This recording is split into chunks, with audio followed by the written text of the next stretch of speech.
हिमाचल प्रदेश सरकार के मंत्री अनिरुद्ध सिंह राणा के खिलाफ एफआईआर दर्ज हो चुकी है। ये एफआईआर नेशनल हाईवे इंडिया के एक अधिकारी पर मारपीट के आरोप में दर्ज की गई है। मामला इतना गंभीर है कि केंद्रीय मंत्री नितिन गडकरी को खुद इस मुद्दे पर सामने आना पड़ा। आपको बता दें कि देश में कहीं भी नेशनल हाईवे का निर्माण या उसका रखरखाव करना हो तो उसकी जिम्मेदारी NHAI, national highway authority of India की होती है। एक टेक्निकल मैनेजर अचल ने जून को हिमाचल प्रदेश के पंचायती राज मंत्री अनिरुद्ध सिंह के खिलाफ पुलिस में शिकायत दर्ज कराई। इस शिकायत में अचल ने कई गंभीर आरोप लगाए हैं।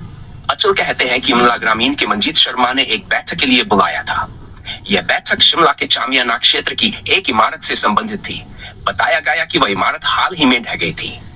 NHAI के अधिकारी अचल को इस बैठक में बुलाया गया और उस समय मंत्री अनिरुद्ध सिंह भी वहां मौजूद थे और ढही हुई इमारत का जायजा ले रहे थे।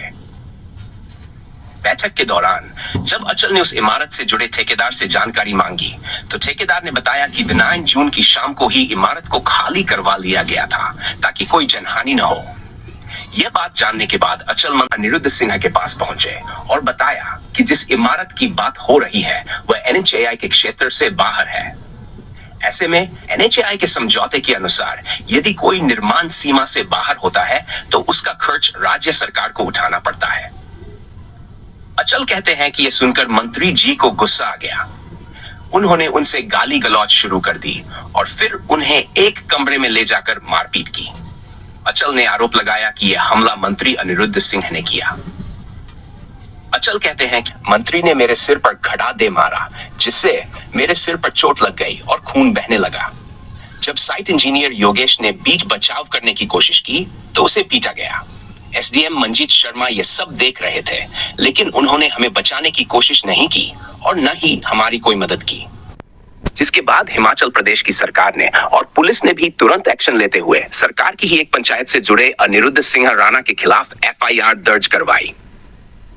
ये FIR 1 जुलाई को दर्ज की गई जिसमें अनिरुद्ध सिंह राणा पर IPC की कई धाराएं लगाई गई हैं, जिनमें शामिल है धारा 393 जानबूझकर चोट पहुंचाना, धारा 54 शांति भंग करने के इरादे से जानबूझकर अपमान करना, धारा 506 आपराधिक धमकी देना, सरकारी कर्मचारी के काम में बाधा डालना।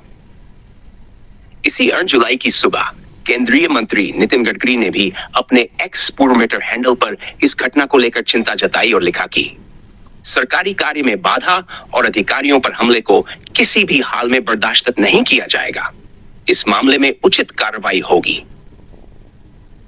हिमाचल प्रदेश के पंचायती राज मंत्री और उनके साथियों ने HIPU शिमला के मैनेजर अचल जिंदल पर जो घातक हमला किया वो बेहद निंदनीय है। ये कानून के शासन का अपमान है। अपने आधिकारिक कर्तव्यों का पालन कर रहे एक पब्लिक सर्वेंट पर इस तरह का क्रूर हमला न सिर्फ व्यक्तिगत सुरक्षा को खतरे में डालता है बल्कि संस्थागत अखंडता को भी बिगाड़ देता है। मैंने मामले का गंभीरता से संज्ञान लिया है और मुख्यमंत्री सुखविंदर सिंह सुक्खू से बात की है। मैंने CM से सभी अपराधियों के खिलाफ तुरंत मिसाल कायम करने वाली कार्रवाई करने का आग्रह किया है। जवाबदेही सुनिश्चित होनी चाहिए और बिना देरी के इंसाफ मिलना चाहिए। नितिन गडकरी, केंद्रीय सड़क परिवहन एवं राजमार्ग मंत्री। ये बयान सामने आने के बाद यह मामला और भी ज्यादा गर्म हो गया।